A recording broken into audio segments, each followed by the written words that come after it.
മറ്റൊന്ന് ഇഡിയുടെ നീക്കം നമ്മൾ നോക്കുകയാണെങ്കിൽ ഫസ്റ്റ് ഓൺ റിപ്പോർട്ടർ ശബരിമല സ്വർണ്ണക്കൊള്ള കേസിൽ മുൻ അഡ്മിനിസ്ട്രേറ്റീവ് ഓഫീസർ മുരാരി ബാബുവിനെ ചോദ്യം ചെയ്യാൻ ചോദ്യം ചെയ്യലിന് ഹാജരാകണമെന്നാവശ്യപ്പെട്ട് ഉടൻ സമൻസ് അയക്കും.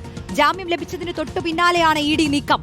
സ്വർണം ചെമ്പാക്കി രേഖപ്പെടുത്തിയതിന്റെ രേഖകൾ റെയ്ഡിനിടെ ഇഡിക്ക് ലഭിച്ചിരുന്നു. മറ്റു പ്രതികളുടെ ചോദ്യം ചെയ്യലും ഉടനുണ്ടാകും.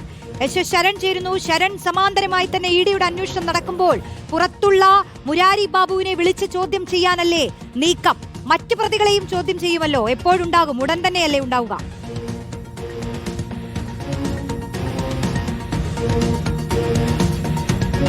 റോഷ്നി, മുഴുവൻ പ്രതികളുടെയും ചോദ്യം ചെയ്യൽ ഇതുമായി ബന്ധപ്പെട്ടുണ്ടാകുമെന്ന കാര്യത്തിൽ സംശയമില്ല. ആദ്യം മുരാരി ബാബുവിനെ ചോദ്യം ചെയ്യാനാണ് തീരുമാനിച്ചിരിക്കുന്നത്. നേരത്തെ തന്നെ എൻഫോഴ്സ്മെന്റ് ഡയറക്ടറേറ്റ് ഈ പ്രതികളെ ചോദ്യം ചെയ്യാനുള്ള നീക്കം നടത്തിയിരുന്നതാണ്. പക്ഷേ അവർക്ക് മുന്നിലുണ്ടായിരുന്ന തടസ്സം ഈ SIT കേസിലെ പ്രതികളെല്ലാവരും ജയിലിലാണെന്നുള്ളതാണ്. ജയിലിലെത്തി വേണമെങ്കിൽ, അതായത് കോടതിയുടെ അനുമതി വാങ്ങി ജയിലിലെത്തി വേണമെങ്കിൽ ചോദ്യം ചെയ്യാം. പക്ഷേ അവരുടെ ഇൻട്രോഗേഷൻ രീതി വെച്ച് അത് പൂർണ്ണമായും നടപ്പിലാക്കാൻ കഴിയില്ല. അതായത് അവരെ സംബന്ധിച്ച് അത് ചില തടസ്സങ്ങളുണ്ട്.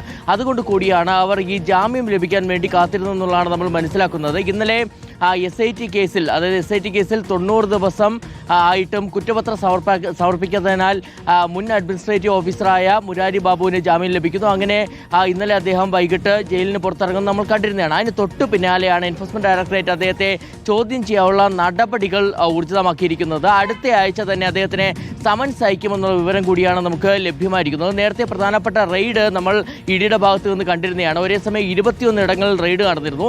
ഒപ്പം തന്നെയാണ് മുരാരി ബാബുവിൻ്റെ വീട്ടിൽ നടത്തിയ റെയ്ഡ്.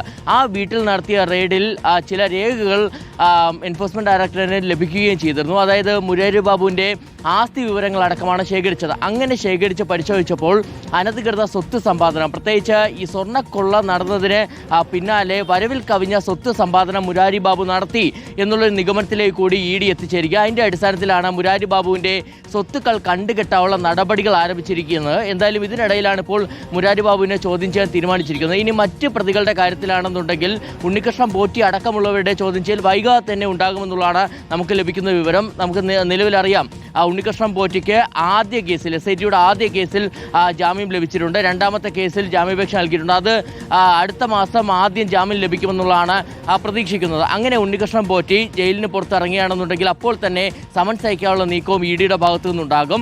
അതായത് SIT കേസിൽ ജാമ്യം ലഭിച്ചു എന്നുള്ളത് കൊണ്ട് പ്രതികൾക്ക് ആശ്വാസമാകില്ല. മറിച്ച് ജാമ്യം ലഭിച്ച് ജയിലിന് പുറത്തിറങ്ങിക്കഴിഞ്ഞാൽ അവിടെ ഇഡിയുടെ പിടി വീഴുമെന്നുള്ളതാണ് ഇതിൽ ഏറ്റവും പ്രധാനപ്പെട്ട കാര്യം. ഓക്കെ, ശരണാണ് വിശദാംശങ്ങൾ നൽകിയത്. SIT കൃത്യസമയത്ത് കുറ്റപത്രം സമർപ്പിക്കാത്തത് മൂലം സ്വാഭാവിക ജാമ്യത്തിൽ പ്രതികൾ ഇറങ്ങുമ്പോഴും അവരെ കാത്ത് ഇപ്പുറത്തെ ഇഡി നിൽക്കുന്നുണ്ട്. അവരുടെ മുന്നിലേക്ക് ചെന്ന് ചോദ്യം ചെയ്യലിനായി ഇരുന്നു കൊടുക്കേണ്ടി വരും. ഇപ്പോൾ ഇഡി നീക്കമാണ് ശരൺ വിശദീകരിച്ചത്.